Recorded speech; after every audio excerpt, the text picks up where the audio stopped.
Ito ang makapigil hiningang pag-rescue sa 3 taong gulang na bata sa barangay Cabangan sa Legazpi City.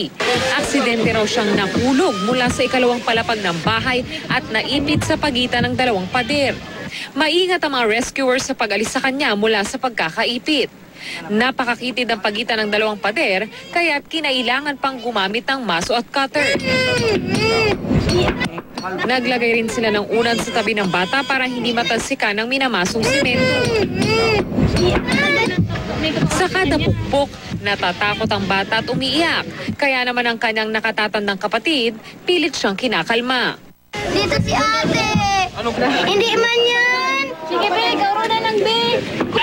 Matapos ang mahigit 3 oras ay matagumpay na nailigtas ang bata at nagtamo siya ng sugat sa mukha, dibdib at paa. Agad siyang binigyan ng paunang lunas ng Health Emergency Management staff bago dinala sa ospital. Von Aquino, GMA News.